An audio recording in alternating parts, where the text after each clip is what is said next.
Alas 5:10 na, 1 Western Visayas na. Alas 5:10 na, 1 Western Visayas na.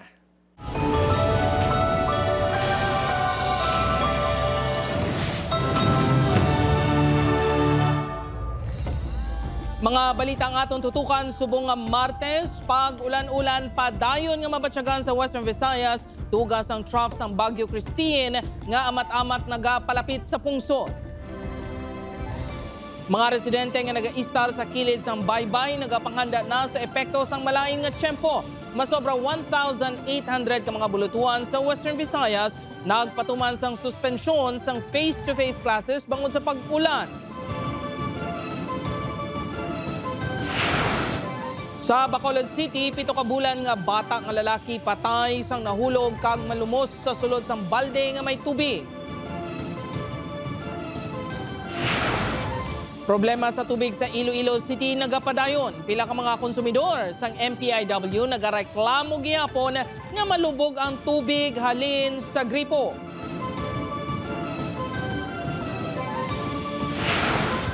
Pagpangransak sa isa ka tiyangge sa Sara, Iloilo na hulikam. 30,000 pesos nga balor sang sinsilyo kag sigarilyo natabad. Kag pamaagi sa paghimo sang nagkalain-lain nga disenyo kag kadakuon sang maskara sa Bacolod City, hibalon ta. Ini ang GMA Regional TV, 1 Western Visayas. Mayong hapon, ako si Gertrude Charlatan. Mga residente sa kilid sang baybay nagpangkayuna sang isang ila atop bilang pagpanghanda sa malain nga tiyempo. Pila ka bulutuan sa Western Visayas nagsuspender sang klase. Si Zen Kilantang Sasa nakatutok live sa barangay MVH Nova Leganes, Iloilo. Zen?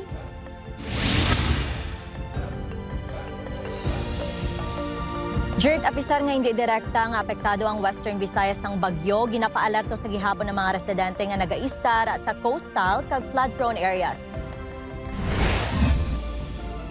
Nagapangama na ang mga residente diri sa Oton ng Iloilo bangod sang malain nga tiyempo. Ginpangkurong ang kasapatan, ginpasaka ang sakayan, kag gintipo na ang ilang mga importante nga kagamitan bangod nagamat-amat na ang pagpusog sang hangin kag hampak sang balod. Si Tatay Romy temprano pa nga nagkayos sang iatop agud masiguro nga hindi maapektuhan sa tion nga magbaskog ang bubo sang ulan. Pagalitan ko.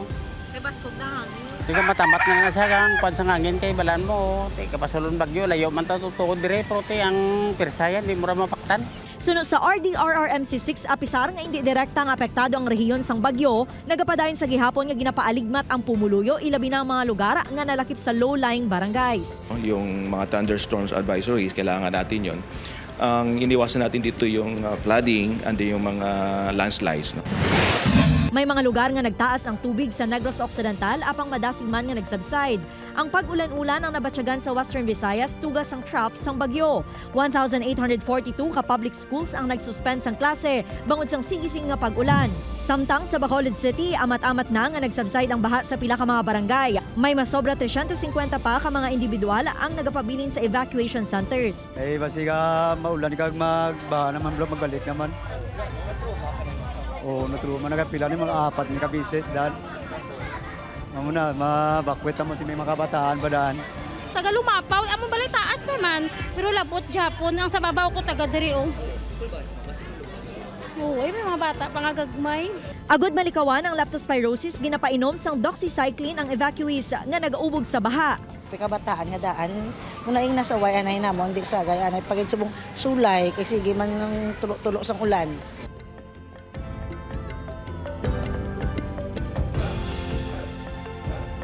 Jert, kinapanuginan sang RDRRMC6 ang publiko nga likawan anay ang pagpaligo sa suba o kun sa dagat agud makalikaw sa aksidente. Ginapaalerto man ang MDRRMO sa posible pagpatigayon sang preemptive evacuation. Jert? Maramugin nga salamat sa update, Zen Kilantang Sasa. Para sa dugang nga mga balita sa Bacolod City kag pila ka lugar sa Western Visayas, mangin kaupod ta si Adrian Prieto. Adrian? Yes, Jert, madamo ginisalamat. Makapuso, sa Bacolod City naman, 7 ka bulan nga lapsag patay sang malumos sa nahulog sa balde nga may tubig. Yaring balita nga itong gitutukan. Ang inigabalde nga may unod nga tubig ang ginbutang. Nanday Leo, 21 anyos, si Michelle, 19 anyos, malapit sa ilayligdaan. Nanda na kuno sang mag-asawa nga ipahamtang ini sa lugar, agon mahapos kung magpangihiyo o kung magpamuhin ang 7 ka bulan nilang baby nga si Kellyan, kun tungang gabi. Apang, wala magunahunang maini nga ang inigabalde ang tunaan sa kamatayon sang bata. Lunes ang aga, October 21, sang nabugtawan na lang sang mga ini nga nagapalanggit o ang bata sa sulod sang balde. Ginarimbay po saging uyap po saging pump de drain na dam nagwa tubig pero sa paglantaw ko lang kita lang ay tis ko gud. Ginapahayag nga posible nagkamang ini kag nahulog sa balde nga may unod nga tubig. Nakapangayo pa sila sang tabang sa kapulisan tubtob nakasakay sa rescue vehicle sang barangay nga gingamit para sa evacuation. Digin ko ang bata, gin paigda ko, digin pump ko na ngayon ko, oxygen sa rescuer. Paglabot na naman sa may trayo, napatyan kami mapinanatigil sa mata. Apang, bangon sa tuman nga kabugat, nga dalagan sang trapiko, naaberya ang mga ini. Gindala pa sa pinakamalapit na ospital ang bata apang gindeklara nga dead on arrival. Hindi man hinanamon gustong natabo sa iya. Palangga naman ang amon bata. Nagwas investigasyon sa kapulisan nga aksidenteng natabo dala pahanumdom sa mga ginikanan. I-secure ang safety ng kabataan, especially kung may mga endangered sa palibot, dapat ginaano man nila. For that time, nahulog ang bata, wala din sila kabatsyag. Nagaayo ang pamilya nga untata na ang pagbasol sa mag-asawa. Madjadjway man guro gusto nga iloy nga maatabo sa bata nga mo na. Bangod pigado ang pamilya, palaligban subong, kundi nang maini makuha sang inugaso para sa hamyang kaglubo sang bata. Opo, Kiril Casillo, Adrian Priatos, Western Visayas. Mga kapuso, malubog nga tubig sa pila ka lugar sa Iloilo City padayon nga ginareklamo sa mga konsumidor sang MPIW. Flushing ginapatigayon na sang MPIW agod malimpyuhan ang ilang linya. Ini ang gintutukan ni Kim Salinas. Nagapabilin nga malubog ang tubig sang pila ka mga konsumidor sang Metro Pacific Iloilo Water sa siyudad sang Iloilo. Apisar masobra duha na kaadlaw sang nag-amat-amat balik ang supply sang tubig halin sa bulk water supplier sang water distributor. Hindi madula ang kahangawa sa mga konsumidor sa ila ikaayong lawas. Bangod sa ginagamit nga hindi matinaw nga tubig, apisar wala man ininila ginainom. Namin man kung tinawatan niya ang tubod sang nawasay. Kasi lubog siyempre, gaano ka magagamit ang lubog. May pila nga tubtob subong, wala pagid sang tubig nga nagatubod sa gripo. Kaangay na lang sang konsumidor nga ini sa Barangay Cuartero, Haro. Ang tubig, ayos na subong. Kaya muna wala ko tubig. Madumduman nga nag-abiso ang MPIW sang Domingo nga pabukalan ang tubig bilang precautionary measure. Apisa nakapasar ang kalidad sang ila tubig sa parameters nga ginset sa Department of Health. Apang ang pagpabukal sang tubig ang ginakabig nga dugang nga huol kagasto sunod sa konsumidor nga ini sa Barangay Sambag, Haro. Siyempre, ang nawasa ginabayran pa na monthly. Magdubli amon nga gasto. So mahal pa nga daan. Gani ang ilahingyo nga giliw na kuntani magbalik sa normal ang kalidad sang tubig. Pagpatag sang MPIW, ang malubog na tubig ang bangod sa isa ka semana nga wala sang supply sang tubig ang ilang mga tubo. Agod malimpyuhan ini, nagapadayon ang flushing sang MPIW ilabina sa reported nga lugar nga may malubog na tubig. Ginalauman nga duha tubtob 3 ka adlaw antes madula na ang kolor sa tubig. Nagakanda kami sa mga flushing sa mga areas nga na. Kaya ginamonitor namin kung di na nakalabot ang supply sa tubig, and then may mga flushing points kita nakita sa atong network area. Padayon man ang monitoring sang Iloilo City Health Office sa kalidad sang tubig sang MPIW paagi sa ila Drinking Water Quality Monitoring Committee. Ipa-require sila naman dapat masablit sila within this week sa ilang water test such as the physical and chemical and bacteriological. Upod Caramel Porquia, Kim Salinas, 1 Western Visayas. Mga kapuso, pagpangransak sa isa ka tiyangge sa Sara, Iloilo na huli kam. Kwarta kag mga sigarilyo na tabad. Ini ang gintutukan ni Zen Kilantang Sasa. Makitaan sa CCTV video nga ini ang pagsulod sang lalaki nga nakaitom nga jacket nga may dala sang flashlight sa tiyangge sa Barangay Preciosa, Sara, Iloilo. Alas 3:11 sang kaagahon, madasig nga nagdirekta ang lalaki sa counter sang baligyan, hag nang ukay sang kaha. Gintaban sang kawatan ang cash drawer nga may unod sang linibo nga sinsilyo, hag 4 karim sang sigarilyo. Liwat pa nga nagbalik ang suspect bangod wala makontento sa iya nakuha. Sunod sa tag-iya, mahamuok ang katulugon sa mga nagabantay rason nga wala mabatyagan ang pagsulod sang lalaki. Natabuan pa nga mamunog ang ulan. Ang roll up, naka-up na siya ma'am, pero hindi siya full ginasa sa babaw, tunga-tunga lang. Ang kandado, up rin na. Ang kandado, wala siling nga insander sa baba, pinapuksan gidi ang kandado.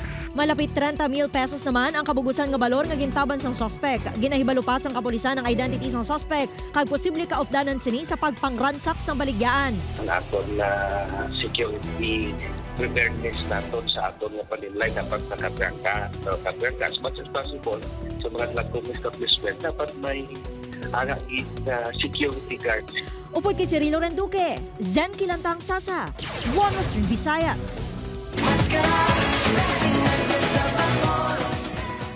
Mapuso na karailain naman nga disenyo kagkadakoon sang maskara matamat na nga makita sa dalanon sang Bacolod City kadungan sang pagsaulog sa Maskara Festival 2024. Pamaagi sang paghimo sinihibalunta sa pagtutok na Eileen Pedreso.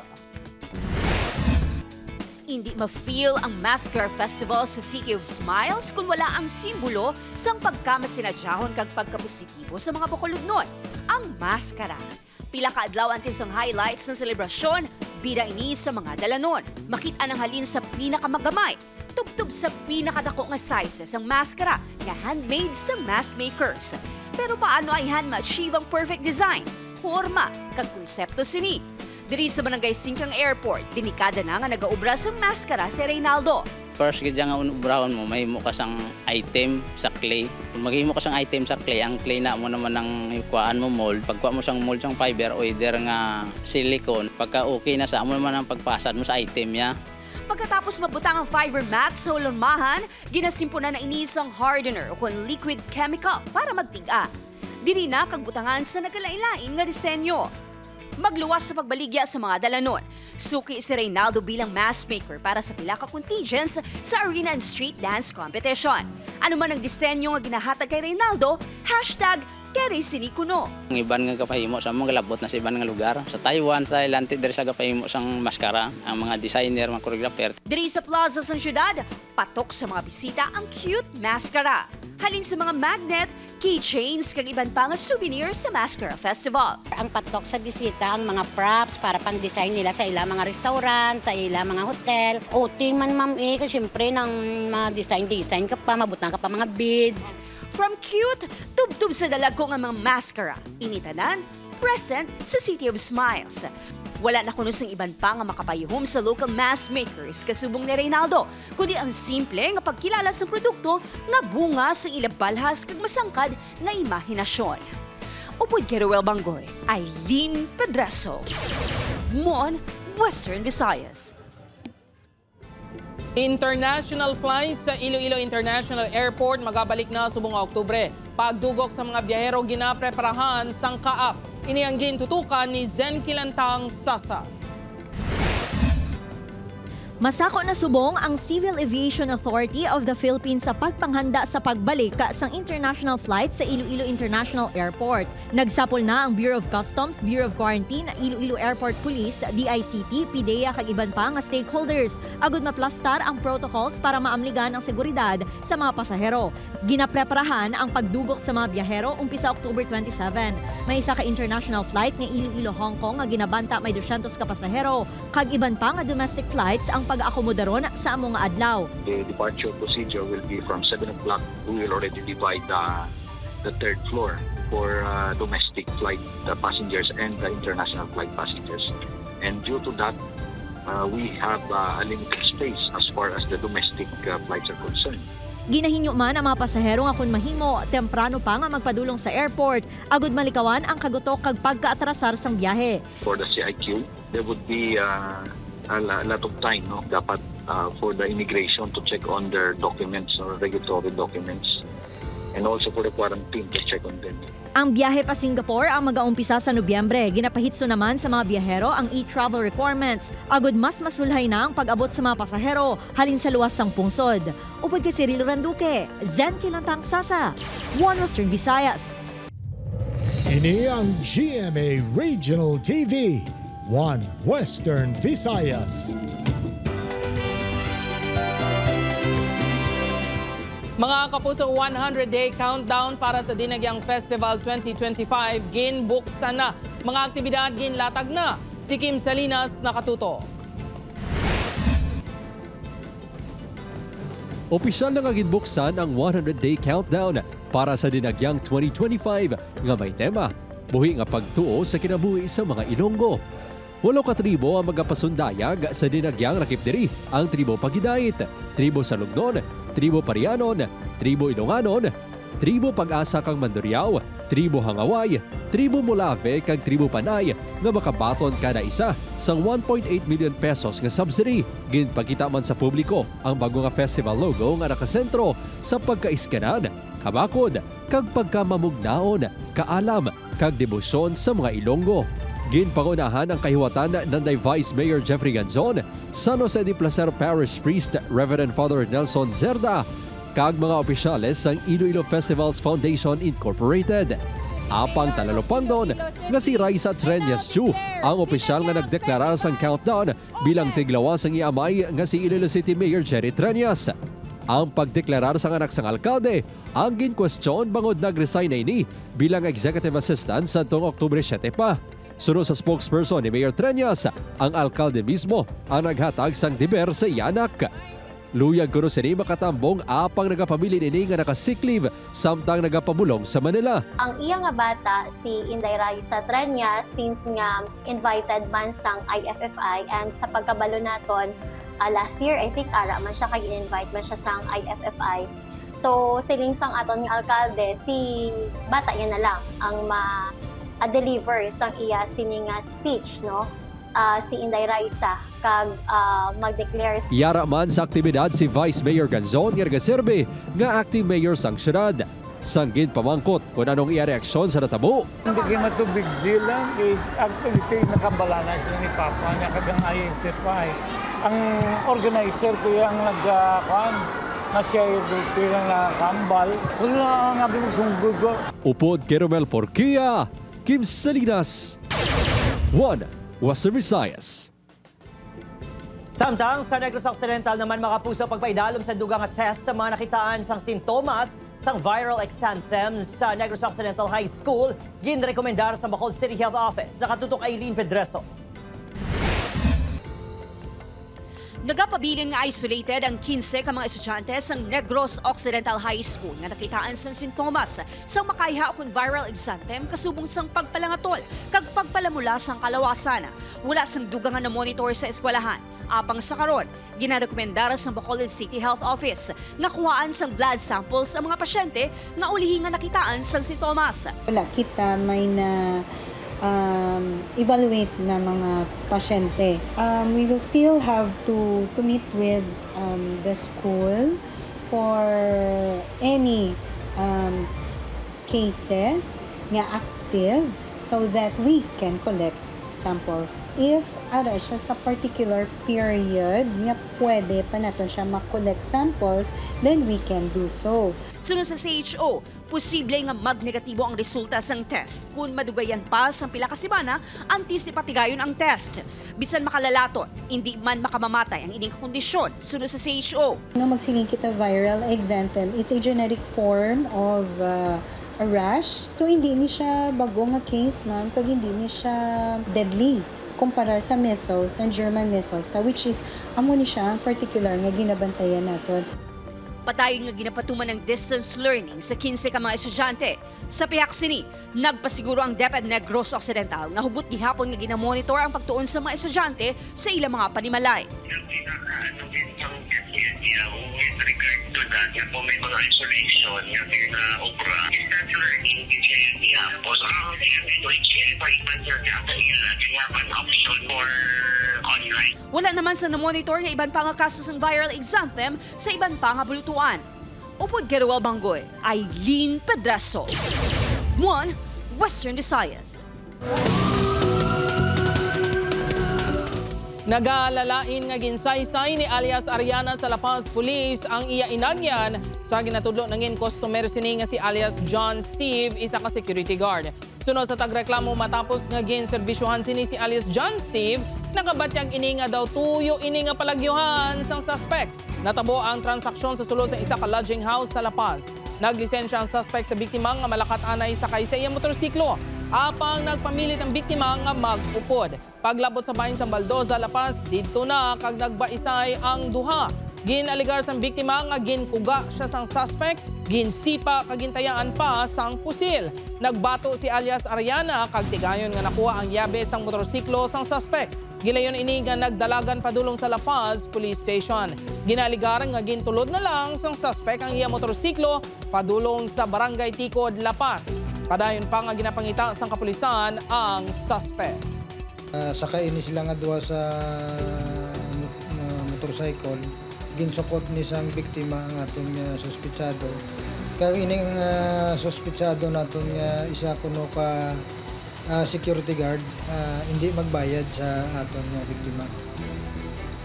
So dito na tabo ang commotion between sa ilang nga duha. Mapuso Guimaras Provincial Police Office natumod na ang mga illegal nga nagapangisda nga dakpon kuntani. Sang grupo nanday Staff Sergeant Gatinaw nga nalumos patay sa nasambit nga operasyon. Si John Sala nakatutok. Ginpauntat na pang nagpalagas pa ang mga krus ang sakayan nga nadakpan sa Seaborne Patrol Operations ang Nueva Valencia Police. Madumduman nga nadulaan sang balanse kag nahulog sa sakayan na rason nga nalumos patay si Staff Sergeant Michael Gatinaw. Sa investigasyon sang Guimaras Provincial Police Office, hindi residente sa probinsya sa Guimaras ang mga manugpangista. I-base din nila sir doon sa pagkagawa ng bangka. Hindi siya common for Guimaras na nawi na ginawa at walang ganun kalaki na bangka na for fishing dito. Ginaimbestigahan pa sa GPPO kung magluwas sa illegal fishing. May ginhimo pa ang mga sospek rason sa pagkahulog sa sakayan ni Staff Sergeant Gatinaw. Samtang sa investigasyon kung bala may kapaltahan o kung sa labto ng hepe sa Nueva Valencia nga si Major Kenneth Bermejo, duwa ka mga pulis na kaupod nila sa pagpatrolya, boat captain kag crew sini, sino kay Colonel Santos. Ginsunod man sa mga ini ang protokol. Lahat ng nangyari sir so far sa initial investigation tayo, nasunod mga standard procedure.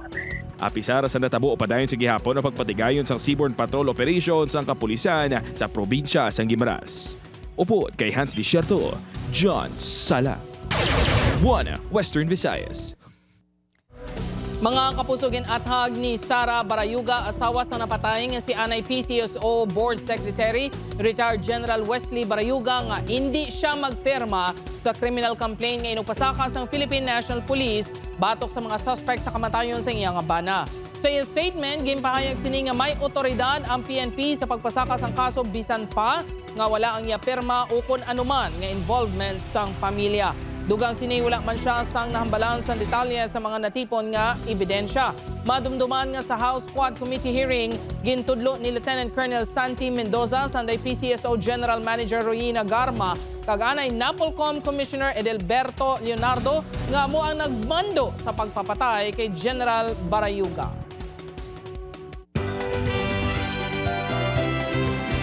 Exciting mga puso for sure, mangin full of smiles ang inyong weekend sa City of Smiles October 26 kag 27.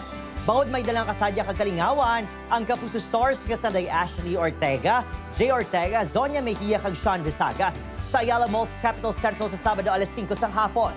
Sa Domingo naman, get ready sa surprise performances sang cast sang Shiny Inheritance kay Lynn Alcantara, Michael Sager kag Roxy Smith. Bantayan sila sa Bacolod City Public Plaza sa ating Kapuso Fiesta 7 p.m. Kita-kits mga kapuso! Mga puso, San Enrique Negros Occidental naka-record sa pagkalamatay sa mababoy sa banwa. Hog repopulation temporaryo ginpaunta. Nakatutok Aileen Pedreso. Sang tinalikdan nga tuig 2023, na-record ang pinakamadamo nga nagkalamatay nga baboy sa banwa sa San Enrique sa Negros Occidental, nga naglapot sa 2,671 o kung mas sobra 99% sang kabukusan nga 2,692 nga populasyon sang baboy sa banwa. Subong nga tuig, amat-amat nga nagabawi ang pila ka hog raiser sa pagsagol sang baboy. Dugang nga bulig sa LGU ang libre nga paghatag sang salaguron nga baboy. Apa, ang hog repopulation, temporaryo nga ginpakuntat matapos nagkalamatay ang pila ka mga baboy sa banwa. After putting some samples sa mga lain-lain na area, mostly sa to sa ilang nagalatay ng yapon. So we stop repopulation. Kita ni ma-repopulate na kami mo. Gilayon nga ginpalubong ang mga baboy nga nagkalamatay.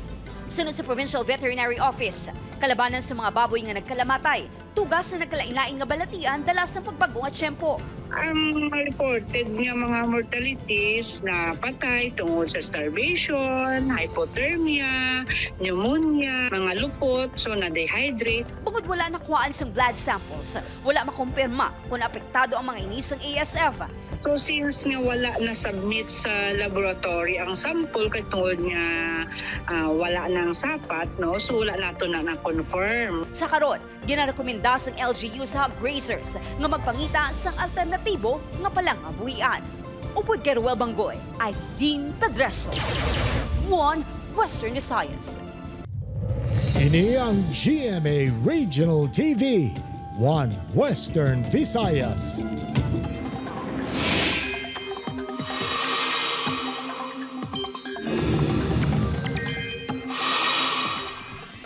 Mapuso halong nagbaskog na gid ang Bagyo Christine kag isa na ka tropical storm. Nadugangan man ang mga lugar nga yara sa idalom sang wind signals.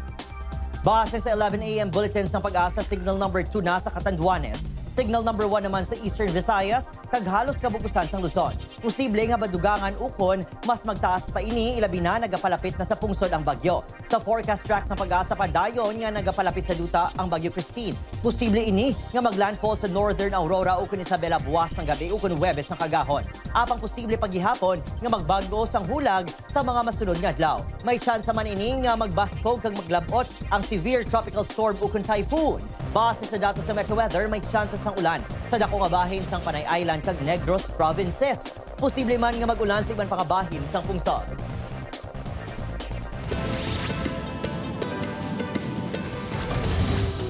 Wala na sa kabuhi sa nasapuan sa day alias Joven kag alias Willard lunsay manugsalom sang face cage matapos malumo sa dagat sakop sang barangay San Isidro, Sibunag, Guimaras. Suno sa kapulisan nagsalom ang mga biktima apang mabaskog ang balod kag madalom sa among ation, rason nga nagtalang ang mga ini. Gintinguan ni alias Willard nga salbaron si alias Joven apang pareho sila nga nalumos. Patay na sa nasapuan kay nasang aga ang 16 anyos sa estudyante nga si alias Francis nga gindeklarar nga missing kahapon matapos malumo sa suba sa Haniway, Iloilo sang Lunes. Suno sa kapulisan, naligo sa suba ang biktima upod ang iyang mga abyan, apang wala na ini nakabutwa.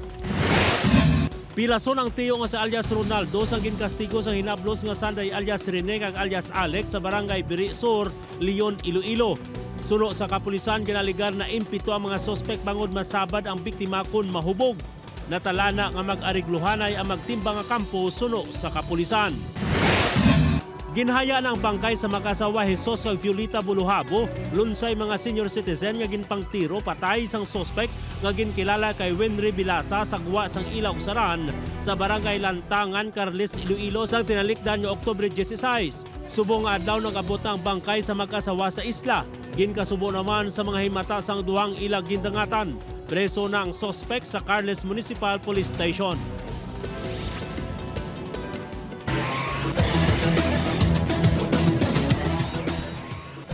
Mabusaw nakabawing Letran Knights kag mas napabaskog ang posisyon sa Final Four sang NCAA Season 100 Men's Basketball Tournament sang ginlutos nila subong lang hapon ang San Sebastian Golden Stags sa score nga 101-98. Nangin mainit ang hampang naglabot sa second overtime. Apang nangibabaw ang Knights sa pagpamuno ni Deo Quahao nga nakakuha sang 34 points kag 2 blocks dahil na ang winning shot sini. Samtang sa Game 2 sang hinampang sa tunga naman sang Perpetual Altas kag Arellano Chiefs daog ang Arellano sa score nga 66-59 matapos makalagas sa fourth quarter sang hampang. Banten buwas ang hampang sa tunga sang LTU Pirates kag Benito Blazers sa first game alas 11 sa aga. Tutukan man sa second game ang hampang sa tunga sang EAC Generals sa JRU Heavy Bombers. 2:30 p.m. na sa Phil Oil Eco Oil Center. Live nga malantaw sa Heart of Asia kag live man sa streaming sa NCAA Philippines kag GMA Sports social media pages.